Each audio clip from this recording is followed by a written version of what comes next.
Good evening, everyone. Welcome to Mark Stay's Creative Differences, a monthly live stream where I chat to writer friends about the little things that make a big difference to the writing process. In the hope we can give readers some insight to the craft and creative process, and writers and other creative folk some practical advice they can actually use. I'm Mark Stay, author, screenwriter and podcaster, and if you're joining us live, feel free to ask questions in the comments and take part in the conversation. As always, a big thank you to Dominic Curry for his jingle, which has a rather sheepish theme this time, which will become clear in a minute. So here we go again. Let's hear that again.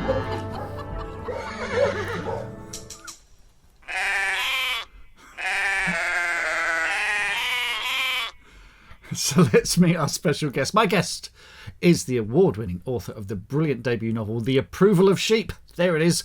She's a prolific short story writer. Her memoir pieces have been published in the New York Times, the Chicken Soup for the Soul series, and her newsletter is written by her cat, Tiffany. It's only that Karen Storey. Hello, Karen. How are you today? Hello, Mark. And I love that jingle. It did make me laugh. Yeah. It's brilliant. Dom is an absolute genius.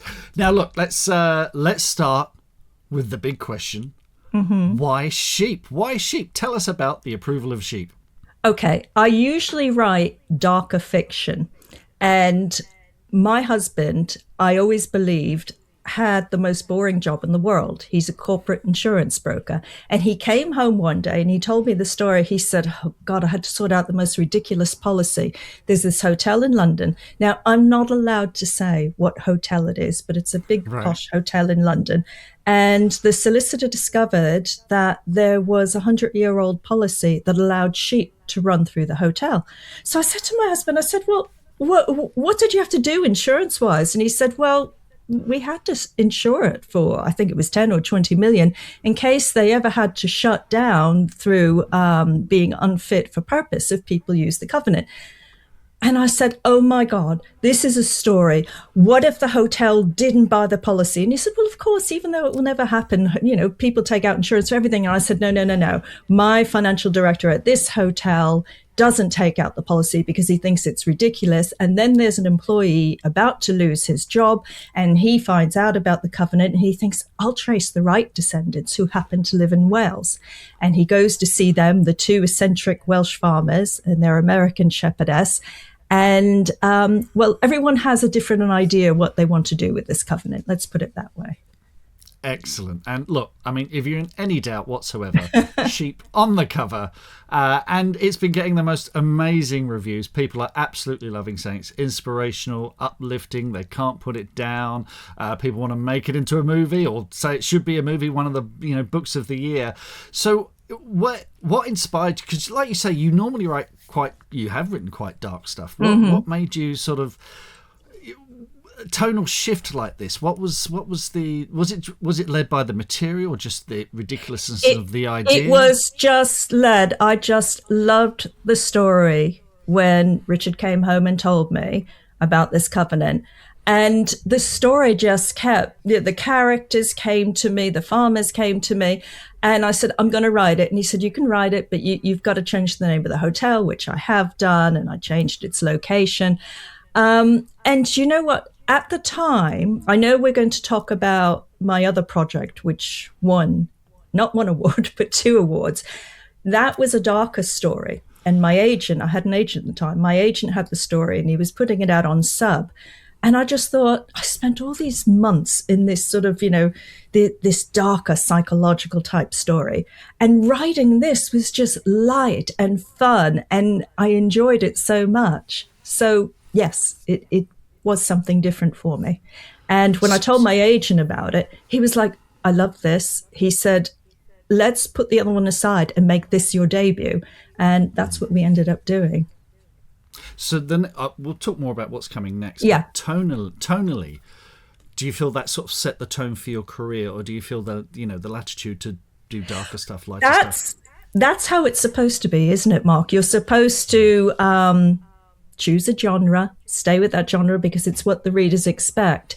However, this other story I wrote, I couldn't ignore the fact that it's won 2 awards, and I sort of dusted that off and I'm doing work on it, it is going to be more of a psychological thriller. So I don't know whether I change my name on that one so as not to confuse readers. But having said that, I do have outlines for more sort of quirky uplit novels like The Approval of Sheep. So I can go either way. I can go both ways. Yeah, it's interesting. You do see authors that will do that. They'll have particularly if it's tonally it gets very dark, they will change their names. And I mean, there are some authors who don't. And I kind of, this is probably to my detriment as well. I wrote the blooming thing. I want my name on the cover, kind of thing. But then I don't think I've ever written anything so different as to stuff I've written before. But the thing I'm working on now might be something that crosses the line. So it's. But again, that's a conversation you can have with the agent and the publisher further down the line, I guess. So absolutely. A lot of people go with initials, don't they? So it could be K Storey or whatever. Yeah, that's right. Yeah, I could do that as well. But I've got to finish working on the book first, then I'll decide all that. Excellent. Well, let's talk about your writing process for the Approval of Sheep, because this must be one of the first light-hearted, humorous novels that's come out of an insurance, claim. Absolutely. It's an insurance covenant. So when you have an idea like that, what's the next stage for you? You talked about your shepherdess, you talked about your insurance guy. How are you developing those characters? Well, what I do is scenes come to me before I actually start plotting and writing the book. So I actually just write the scenes as they come to me. And then I can see a story coming together. And the characters just sort of come from writing those scenes. Mm-hmm. Right. Okay. Excellent. We've got now. Let's have a look. We've got comments here from folks joining us. So we've got Fran joining us from Karen Society of Authors, Warwickshire Group. Great to be here listening. Yes, hi, Fran. Thank you for joining us, Fran. Fran. Hi, Fran. Great to see you. Sharing your work early on. Do you have sort of close knit people that you share your work with, or do you sort of keep it close? Keep your cards. I have for the past 3 years, I think it might be coming on to 4 years, I have a very small critique group. There are 4 of us, and we met on an online writing course about 3 or 4 years ago, and we get together once a month and we share chapters of what we're working on. And it's great because we know each other so well that we can be completely honest without sort of, fear of that we're going to hurt that person's feelings or whatever, because that's what you need. You need someone who's going to be honest with you. And they're very talented people. So I feel fortunate. So, but apart from that, no, I like to keep the first draft mostly to myself because I know most of it is rubbish. So I need to write that and then go back to it and make it better before I dare show it. Yes, quite. There's a fine line, isn't there? Because my first drafts are dirty laundry. No one gets to see those. Then I'll polish it, and then I know I'm handing over something that's kind of a little bit malformed, a little bit odd, not quite right, and that's when I'm ready to take that critiquing back. But it's I don't know about you, but I've found. Certainly, if you go back and listen to the early episodes of the Bestseller Experiment, I was the kind of, I don't like sharing stuff. I don't want to read other people's stuff. But the thing is, once you start reading other people's stuff, you learn so much from critiquing their work. Absolutely. And I think you become a better critiquer as well, because you think, okay, I need to make this constructive rather than just snarky. I need to, and that's definitely a skill that I've developed, and it helps my own. I mean, I'm my own worst critic, but it definitely helps you develop those creative skills along the way, doesn't it? Yes, it does, because I find, I'm critiquing a friend's story, and I'll be picking out things that sort of jar, and I'll think, oh wow, I do that in some of my writing. So that teaches me not to do it myself. Yeah, absolutely. There's a surprise appearance from one of my favourite punk songs in your book. Is it Gordon is a Moron by Jilted John, which is actually written by Graham Fellows, who then created the character John Shuttleworth. How did that come about? And I can't believe you don't remember this, Mark. Do you honestly not remember? No, go on, tell me. Okay. What? No. So I was, as you know, as a lot of people know, I was part of your Bestseller Academy a few years back, and you read the very first draft. Oh, see, we were talking about first draft. I let you read part of the first draft of this book. And there first is mistake. Oh, no, see, I trusted you, Mark. And You were there was a scene where it's sort of very uptight with his siblings. They're all grown up. They're all sort of their late 30s, early 40s, maybe a little bit older. And you sort of picked up on that sibling tension. And you said it'd be fun to talk about things in their childhood, like perhaps his brother used to play Gordon is a moron over and over again on that. And I said, oh, great, I'm going to use that. You see, I shouldn't admit this. You're going to want some of the royalties now, aren't you? No, not at all. I know. You did. You did say that. And so I put it in. Yeah. That does sound like the sort of thing I would say. It's thing is, I have a connection to that song because, well, a very tenuous connection to the song because I went to school with two boys who were the son of the drummer in a band called Renaissance, who had a hit with a song called Northern Lights in the late 70s. Yeah. And I remember going around to their house and watching a VHS of him on Top of the Pops, their dad playing in the band, and the song before it was Gordon is a Moron. Oh. And you liked the song. Of course I did. Yes, an absolute classic. So yeah.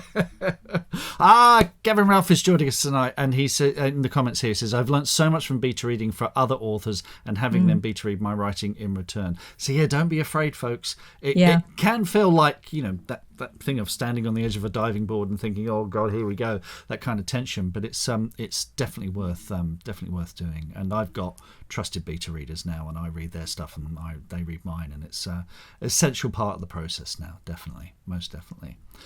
Now the other thing is, well, let's talk about awards, shall we?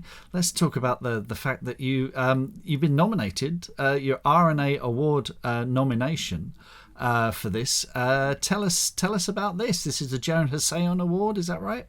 Yeah, the Joan Hussein Award is for people who have joined the New Writers Scheme, which I did some years back, and have stayed with the scheme and had a debut novel published as a result of going through their appraisals.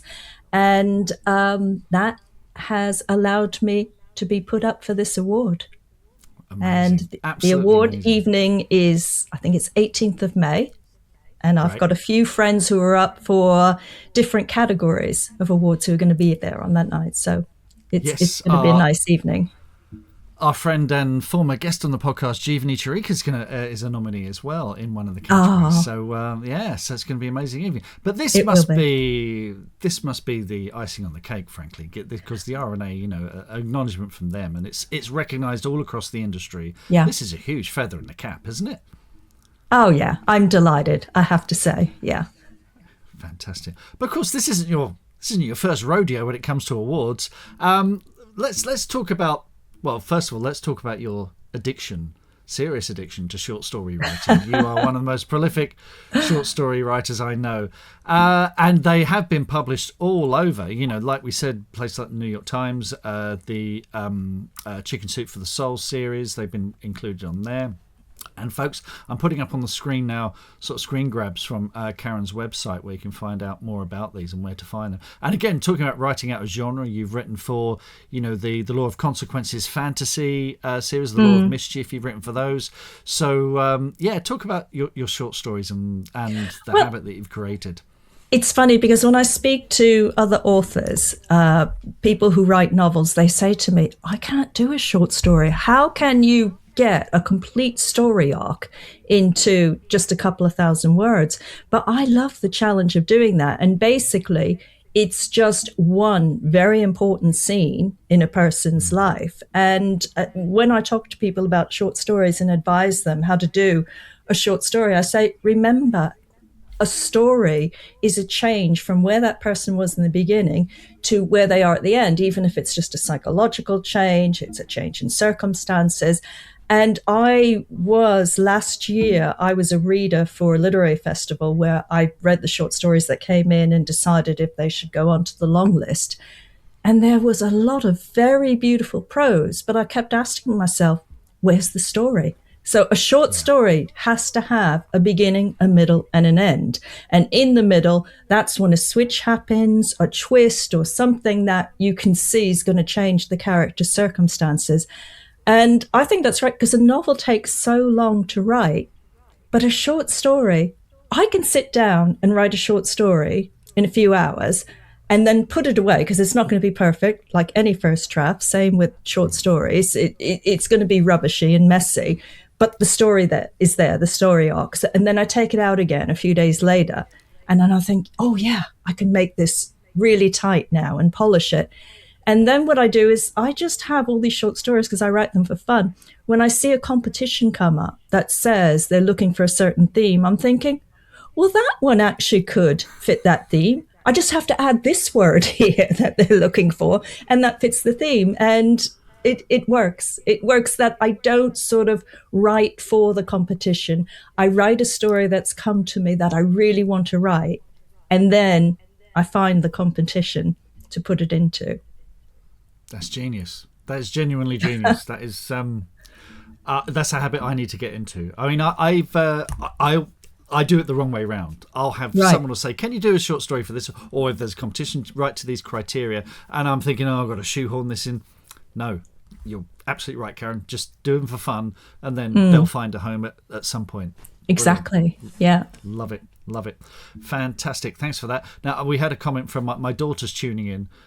She normally helps me out with it. She says, the ticker's not going along the bottom, by the way, with Karen's website. So I've got the ticker going now. Thank you, Emily. Don't hesitate to send more reminders of things that I'm doing wrong because you're not here.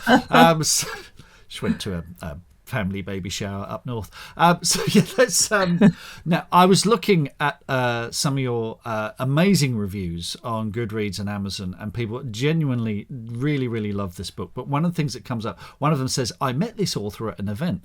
And one of the things I see cropping up on your social media feed is you doing all kinds of events. Look, we've got a picture up here. It says, it's my favourite part of being an author.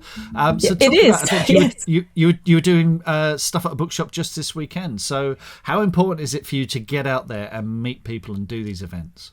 Well, it's just, I find it a lot of fun, and I find it fascinating to talk to people who have read the book, because people sort of take that story and put their own perspective on it. And it fascinates me, the different opinions people have on the characters. Like, for example, one of the farmers up in Wales, he's like an aging hippie. And people have told me, oh, I didn't like him. You know, he's lazy, he's rude. And other people have said, oh my God, Reese is my favorite character because he just doesn't care what anybody thinks. And he's just completely himself. And I think, wow, I walk away and I think to myself, this is brilliant, because like my characters have become real people to them, that they actually have opinions and, you know, they have feelings about them. Yeah. So that's the fun part. Well. Yeah. And it's just meeting readers. Yeah, it's fantastic. They'll come at you with stuff that you never even thought of. And again, that's that process of handing your work over to the reader and just letting them run with it. So yeah. So you're doing library events as well. So do you have any favourite kinds of events? Do you prefer talks or signings? What are your favourite kinds? Oh gosh, it's hard because I've enjoyed so many different events. I did a book club event in London. I was invited by Hampstead Women's Book Club, and Hampstead Women's Club is sort of like, it's like 100 years old, and it's just this amazing women's club. And they invited me, and it was just a lovely evening. They asked so many questions about the story, about the writing process, but again, we were chatting just before I came on. I was at a bookshop signing. This was just a signing. It wasn't to talk. And I had a great time. I spent 3 hours just talking to people who were coming through the door. I had a little stand set up with my banner, and I was giving away cakes. And I think it helped. I was saying to people as they came in, look, my book's been nominated for an award and I'm celebrating with cakes. Have a cake. And it was brilliant, because I didn't expect to sell many books, because people come into a bookshop looking for a certain book. But in those 3 hours, I sold 16 books, and I thought, I'm really pleased with that, because I thought if I sold 4 or 5, I'd be happy. That's fantastic. That is fantastic. And is it you going out there and finding these events, or are people coming to you? It's a mixture of both. It's the Hampstead Women's Club. They contacted me. Kenilworth Books, I've been in touch with them anyway because I've been to their book group. So we've sort of been chatting with each other. The library event, I met Amy, the woman who organizes them, at another sort of library event. And I told her I was an author and I had a book coming out. And she said, right, send me an email. I'm looking to book a debut author for an event. So I think it's just getting out there and chatting to people. Absolutely. My daughter's commented, cake bribery, tasty, tasty bribery. Stuff. Let's talk it worked. Now, I've mentioned this in all the publicity for this. Your amazing newsletter written by Tiffany the cat. Oh, there she is. Yeah. There she is. So tell us about Tiffany and the newsletter and the role that it's played in your sort of journey to publication. Well, Mark, you know the story. You were mentoring me when I was part of the Bestseller Academy, and we were having a chat, and you said, have you got a website, Karen? So this must have been about 3 years ago. And I said, no, I haven't got a website. You said, you got to start a website and you got to start a newsletter. I said, Mark, I am not starting a newsletter. I haven't got a novel out there yet. Okay, I've got some published short stories, but who's going to want a newsletter from me? Because I haven't got anything interesting to say. I've got short stories in my anthologies here, but people want to talk to authors who have written novels. So I'm not going to do a newsletter. And you said, Karen, you've got to build your newsletter list before your novel comes out, so that when your novel comes out, you have ready-made readers. And I thought, and we were arguing this back and forth, and my cat Tiffany was sort of walking in front of the laptop, and I said, okay, fine, I'll do a newsletter, but Tiffany's writing it. And you said, great, there you are. Tiffany can write it. So I started that newsletter, and Tiffany, because she's a very snarky cat, and she's got a real attitude. So my newsletter starts with Tiffany complaining about things that are going on in the house, and she particularly does not like my husband, so she'll complain about that. And then she allows me a little bit of space to talk about my writing. And I sent the first newsletter out, and I think I had about 12 people, fellow authors, who had signed up for it. And I was in the weekend it went out, I had scheduled it in advance. I was in Ireland visiting a friend, and we were sitting and having lunch, and she just happened to check her Facebook, and she said, Karen, people are talking about your newsletter on Facebook. I said, what? She said, yeah, they're saying it's really funny. It's written by this really sort of bitch cat. And it's, and so then I looked, I went into my website, and I suddenly had, just in a day, 3 times as many readers. Now, that's still not a lot because I only started with about 12, but I just thought, oh, and then it sort of snowballed from there. So, yeah, now I've got a thriving, healthy newsletter. And what had happened, you're quite right. I didn't have to have had a novel out. I wrote about my journey, about the ups and downs. I wrote about the fact that I was with this agent who I really liked, but things weren't going the way I thought they should be going. And I had to make a decision. Do I leave and, just submit this book on my own, which I eventually did. And I was sharing that with my readers. So people have written to me and told me, they really enjoyed being part of my journey and, rooting for me, so that when I finally announced I had a book deal, I got so many emails of congratulations. So yes, anyone who's listening, if Mark has told you you've got to start a newsletter before your book is out, he's right. I did argue, but he's right. Yeah, I teach a self-publishing module at Canterbury Christchurch University, and I use you as one of my case studies. Oh, you can use this clip now. See. So yes, thank you for that. That's brilliant, and it is. Well, it's also, can I say? So I did the website at the same time I did the newsletter, as you sort of told me to do, and I did it. And when I did have the call with the editor that I eventually went with to publish this book, we were chatting away, and he said to me, I did research you online, and you're doing all the right things, Karen. Particularly, you've got a website and you've got a newsletter. And that was more important to him than social media. Yeah, I think agents, when I've had a few agents, but my agent, Ed, who I've, been with for many years now, I remember just one of those things he said to me, oh, you're the real deal. And it's that thing I think that separates, an author that is committed to a long-term career as a writer, not just somebody who maybe wants to write one book or whatever. And that's what agents are looking for, essentially, someone who's in this for the long run. And I think that's it does make a difference. And also, it's that little corner of the internet that's all yours. You know, if we've all seen how flaky social media can be and how it can turn on a dime and suddenly they change their algorithms and suddenly, you know, finding your readers is suddenly really difficult. But if you've got a little bit of the internet that's yours and that direct line to your readers. I also think it's with social media, it's very easy to get followers because people, you follow them, they follow you back, or they just happen to like something you posted. But that doesn't mean they're really invested in you because they're following so many different people. They're just scrolling and they'll give you a glance to whatever you're posting.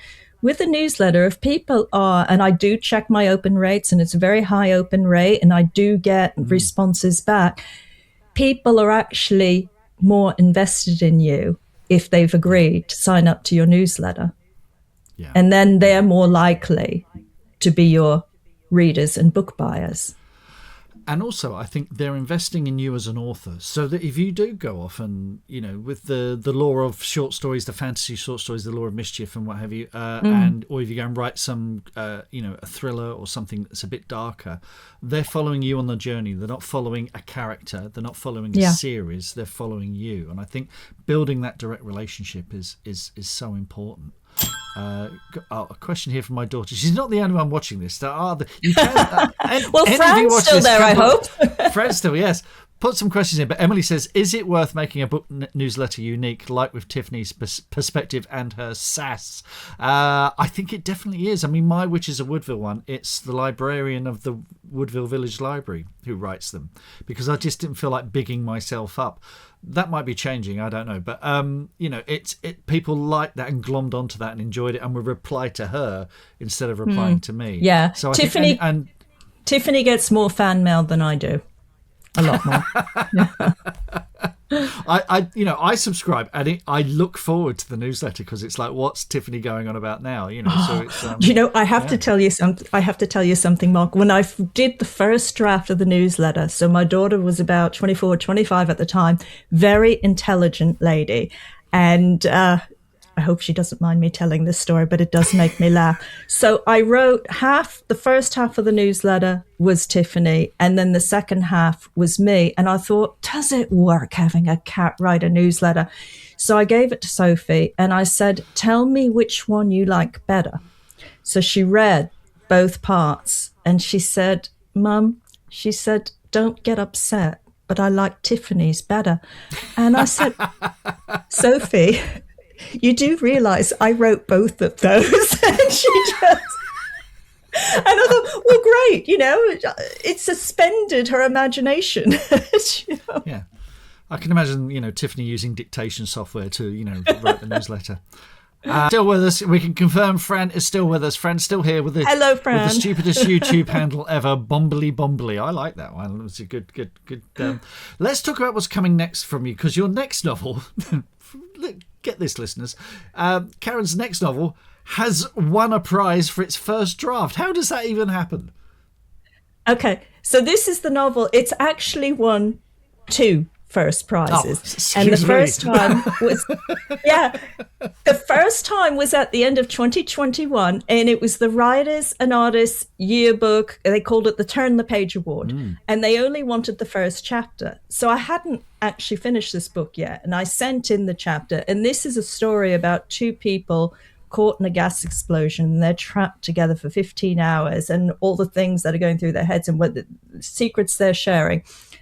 And that won first prize. And as a result, I ended up getting 3 agents offers and an offer from a small publisher.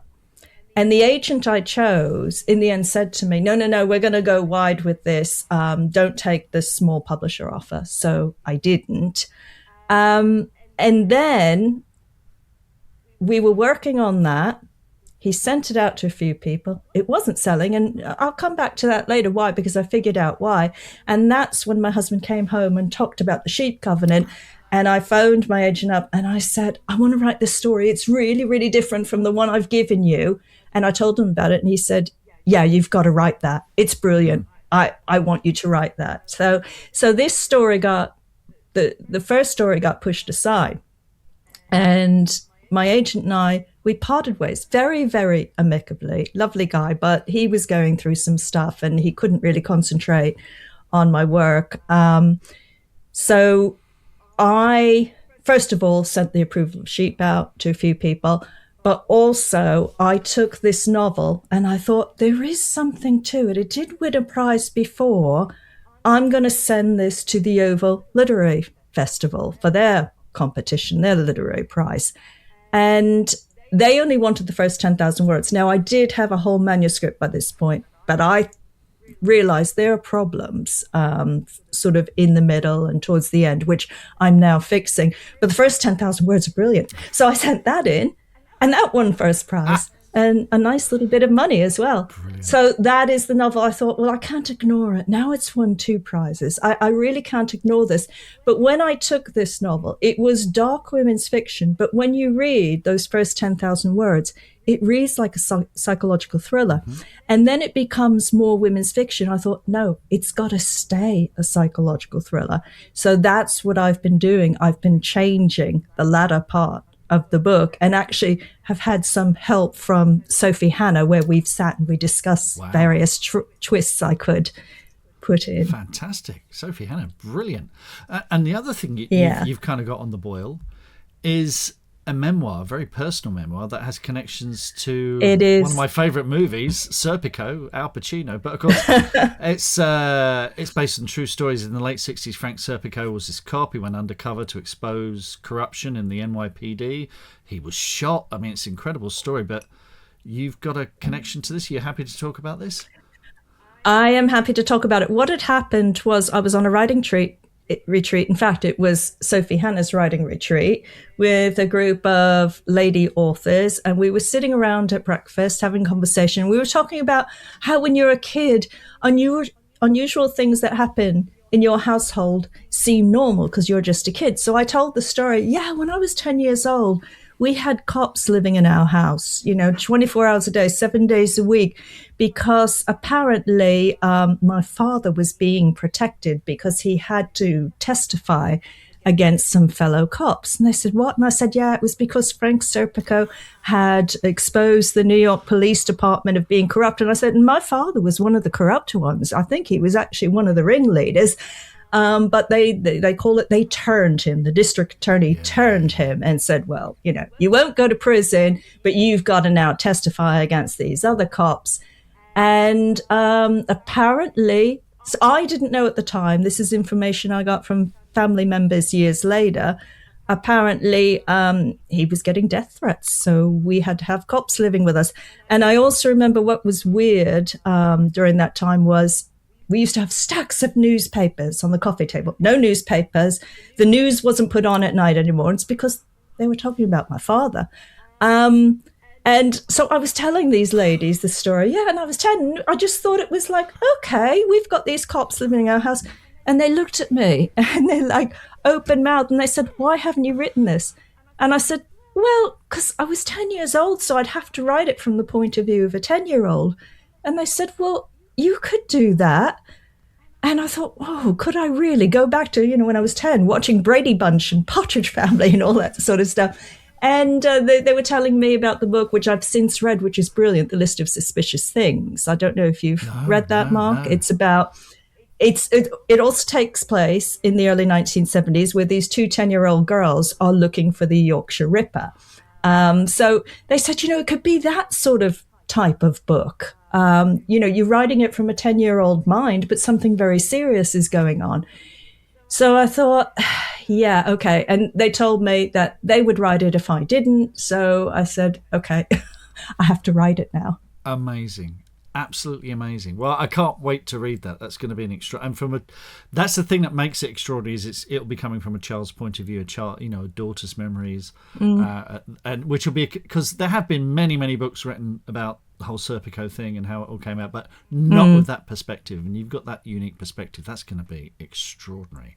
Wow. Well, thank you so much for sharing that because That's just incredible. Right, we're going to take a little break, Karen. I'm going to put you backstage because now we're going to be talking about the green room. Now, you mentioned, Karen mentioned the Bestseller Academy there, which I'm no longer part of, but, it's amazing. Do check it out. But we used to do a thing in the Bestseller Academy where we'd meet, maybe once a week or once every other week and just talk about stuff. And I thought, that's the basis for the green room. That's what it is.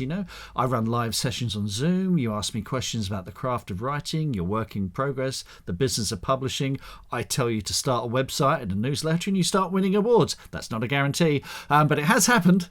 So come along to the green room. There's a Ko-fi link there that you can see. I'm also going to pop up. There we go. We've even got our own little QR code. Isn't that lovely? We meet 2 or 3 times a month. The next session is on Wednesday, 22nd of April. It's a Q&A session. What happens there? You send me questions in advance. I answer them. We have a conversation. And then the next session after that is Wednesday, 29th of April. That's the 200-word workshop session. So you send me 200 words of your work in progress. It's usually based around a theme. We have a conversation about it. We critique each other's work, which we were talking about earlier is so important.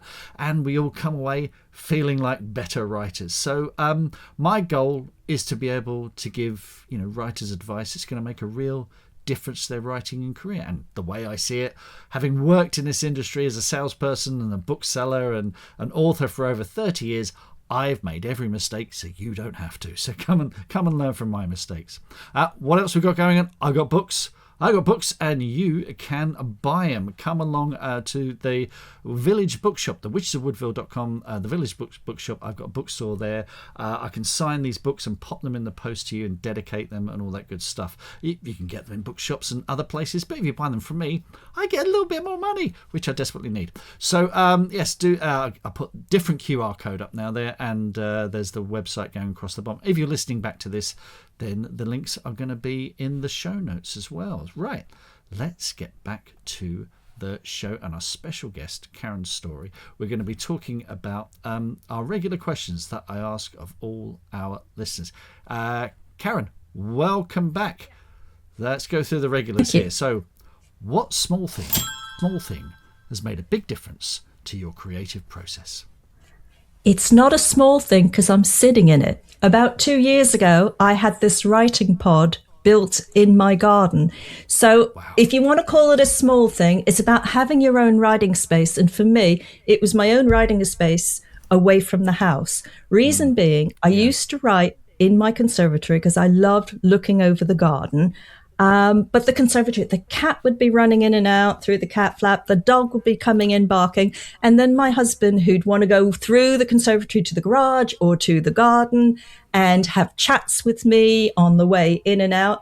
And I used to sort of stand and look out the window and picture at the bottom of my garden, I'm going to have this writing pod. And yeah, it's very close to the house still, but it's apart from the house. And everyone's going to know that when I'm in there, I'm busy, I'm working, and I'm not to be disturbed. And luckily, we have a family friend who is a builder, because the quotes for these things are ridiculous, tens of thousands. And he came and he measured up and he said, I can do that for you. And he did it, mates rates, really good price. And it has made a big difference because I come in here, Mark, and I can totally focus, no distractions. Brilliant. And this room here is a godsend. Absolutely. I mean, that door, all the family knows when that door is closed, they don't come in. They still do occasionally, but they know not to. Okay. What's the thing that makes you think you're ready to start writing on a project?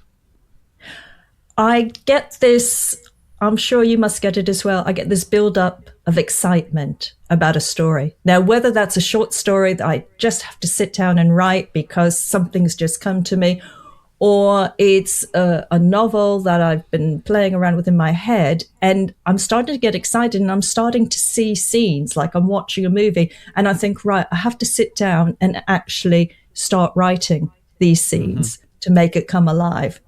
So it's just that feeling. Excellent. Good stuff. Folks who are joining us live, feel free to pop questions in the comments. We can ask them at the end as well.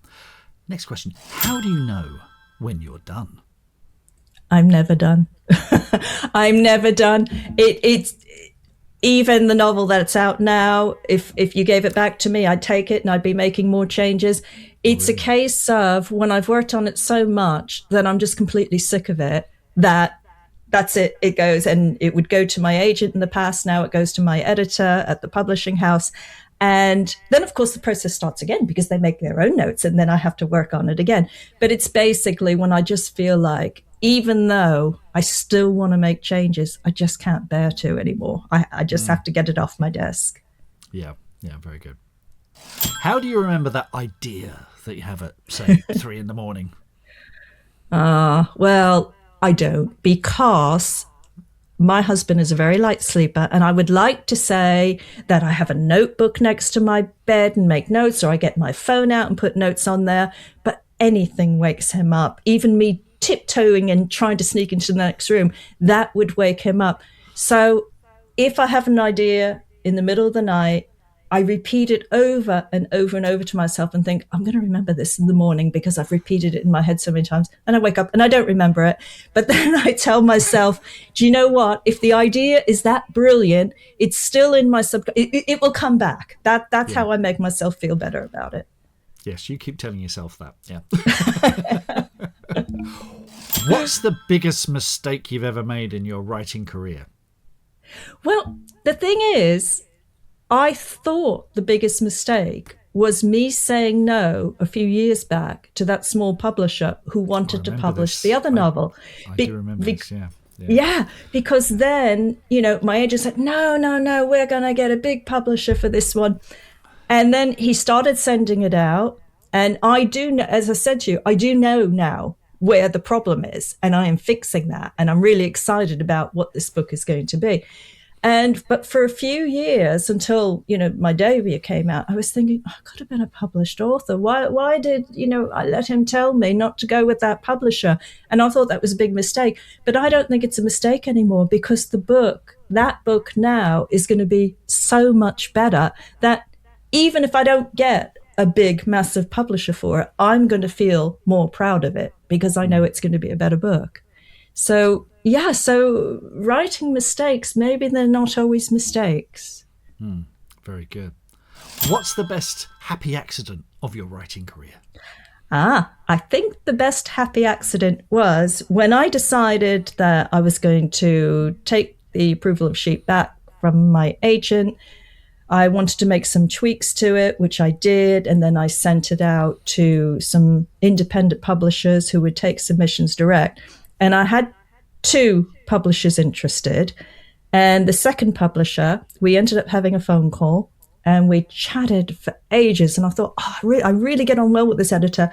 And he said to me during the call, you don't know this about me, but I own a sheep and goat holding in Scotland. He said, so I really get this story. And I thought, that's it. I know now I want to go with this publisher. I've had a couple of things like that in my career where it's just someone clicks with it for a reason you had you could not have planned this at all. So yeah, excellent. That's a good one. I like that. Great. Was he there to sort of correct any sheep? Well, I said to him because I did my research. I spent a day on a sheep farm with a shepherdess, and it was great fun. And she was brilliant because afterwards, whenever I had a question, I'd go back to her, and she gave me so much information. So I did say to my editor, I said, "Well, you've read the book." I said, "Did I get all my research right?" Because I knew nothing about sheep before I started writing this. And he said, "Yeah. It's good. It's all," and I thought, oh yeah, I'm really proud of myself. I did my research. Excellent stuff, folks. If you're joining us live, any questions, pop them in the comments now.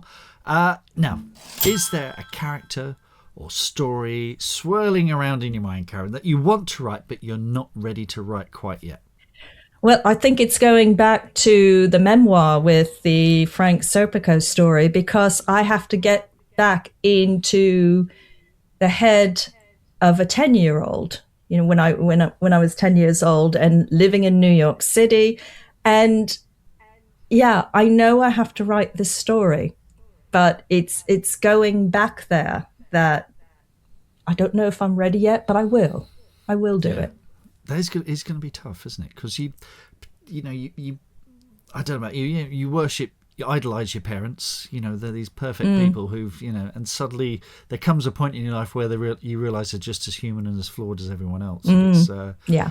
And normally Definitely. that's in your teens or maybe your late teens, not when you're 10. That must have been incredibly difficult for you. But yeah, fantastic. Now, from the sublime to the ridiculous, I don't normally ask this question. We're normally joined by a writer called Richie Cave, who always asks the question of our authors, what's their favourite biscuit to go with their favourite beverage when they're writing. So he did message me and say, I can't make this one, but ask the biscuit question.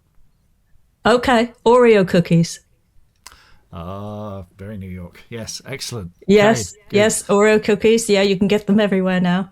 yes, with milk. I know you like hobnobs, don't you, Mark? The hobnob is the king, frankly. So, but yes. No, Oreo cookies are better. Fantastic. Do they taste different in the UK to what they taste in New York? No, they're the same. Well, maybe it's my memory, but to me, it's exactly the same. Good. See, this is the important stuff that we're getting down to here. Absolutely, yeah.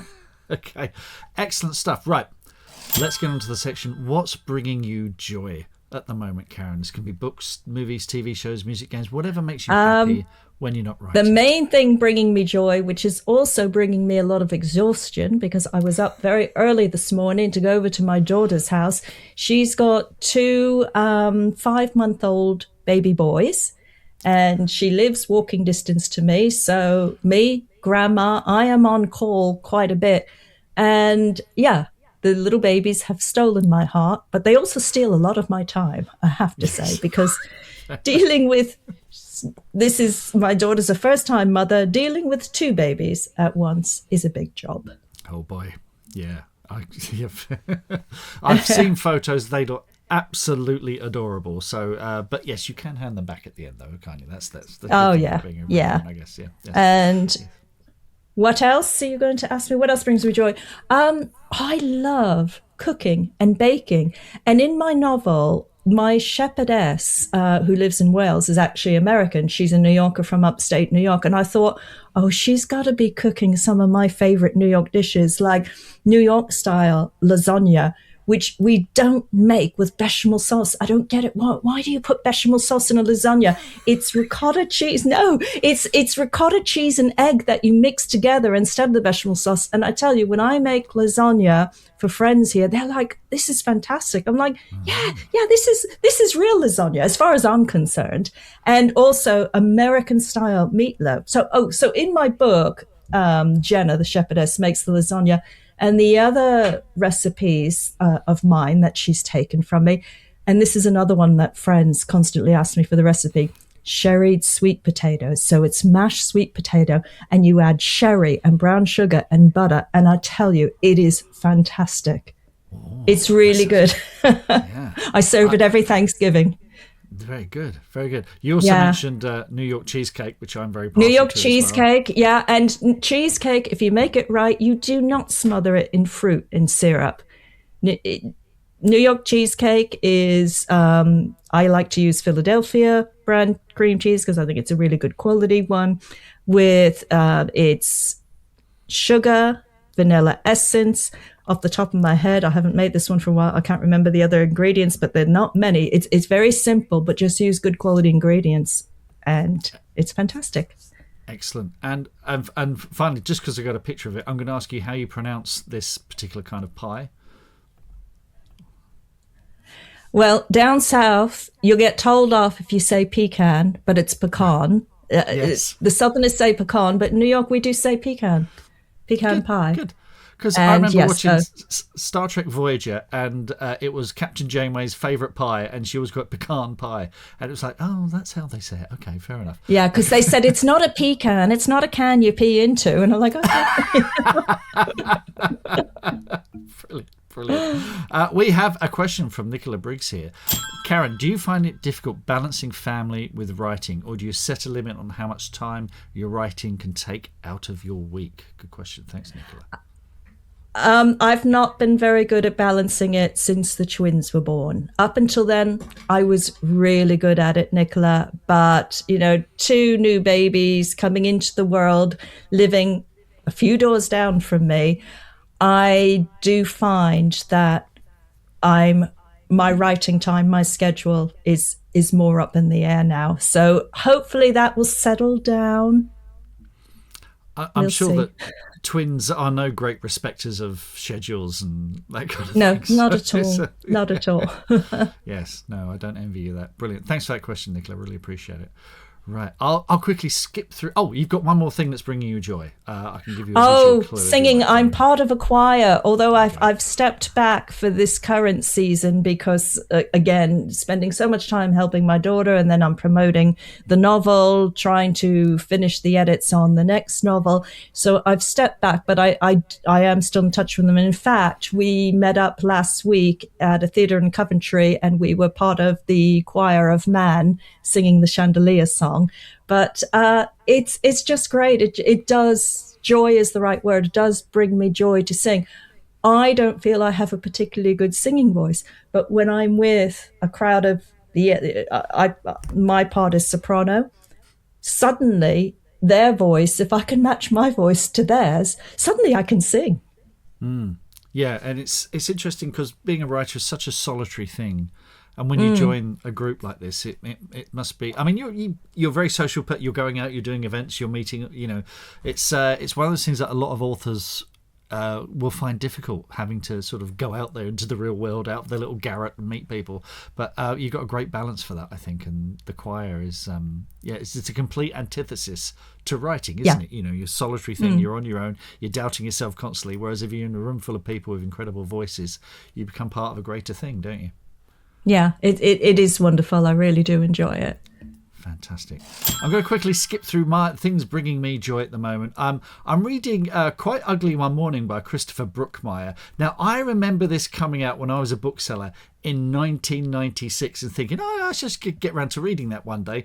Well, it's only taken me 30 years and I'm kicking myself. It's absolutely brilliant. It's a really good thriller set in, but very funny as well. It's a great wry sense of humour, set in Edinburgh. But the thing is, because it's 30 years old, it's a period piece as well. That's the really depressing thing. It's this thing where journalists still have some kind of clout, and mobile phones are much less, to the fore. And little things like, because one of my first Saturday jobs, I worked selling hi-fi and TVs, and he'll mention like someone's bragging about their TV having NICAM stereo, which was a big thing back then. I can tell you. I can even remember what it stood for: Near Instantaneous Cadmium Audio Multiplex. There you go. I didn't even write that down.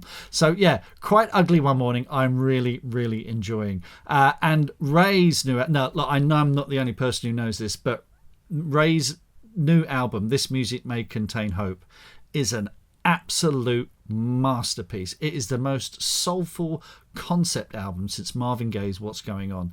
The song Click Clack Symphony, it's deeply personal, it's unconventional, it's not what your typical radio-friendly fare, goes on the radio. It's everything that managers and agents and producers tell you will never work, and it's an absolute slice of genius. I absolutely love it, and I cannot get enough of it. I've listened to it at least once today and every day, so it's just brilliant. We've got a question from Steve here. Steve says, is there a novel you fancy having a crack at outside of your current genre? And I think this might be a leading question because Steve is a fantasy author and he's responsible for those brilliant short story anthologies we were talking about earlier. So yes, is there a novel you fancy having a crack at outside of your current genre? You've talked about darker stories. Yeah, I've already got two current genres. I've got psychological thriller, and then I've got sort of uplit, or some people call it book club, and I've got outlines for more uplit novels and an outline for another psychological thriller. And I said, when I start to get more time, when I get away from looking after babies, I will do both. I'll write one in the morning and then I'll work on the other one in the afternoon. So Steve, I don't know if I have time to introduce a third genre at this point. What do you think?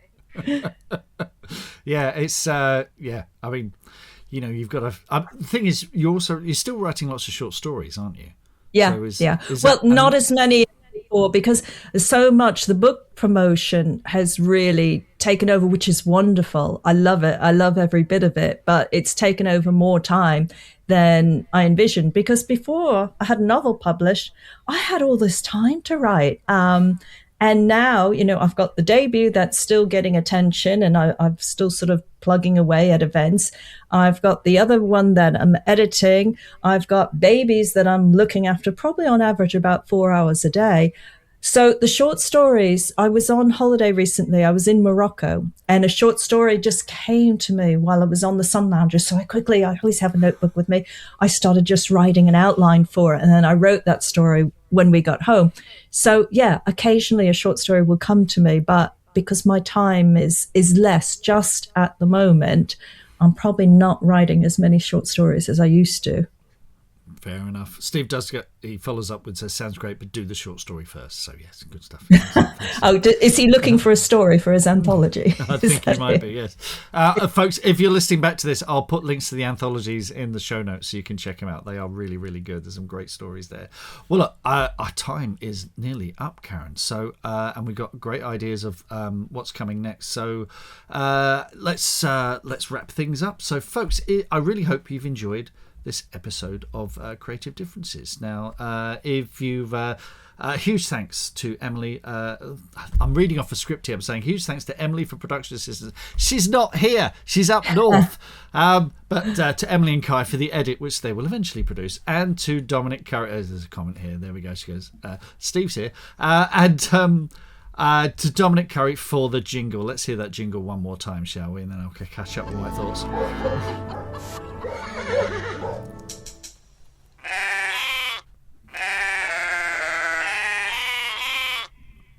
Excellent stuff. And a very special thank you to my special guest, Karen Storey, and everyone who's joined us live tonight. Now, if you're listening to the audio podcast or rewatching this on Facebook or YouTube, thank you very much. But we missed you, and you are more than welcome to join us live next month. Speaking of which, our next guest is Michael S. Jackson, author of the Ringlander fantasy series, who's about to launch an extraordinary Kickstarter. So if you're an author in any genre, you want to know how Kickstarter works, join us live, find out, ask Michael questions about what he's doing, and also writing fantasy. He writes brilliant epic fantasy, and the books are absolutely gorgeous. Great cover art, brilliant maps, illustrations in them.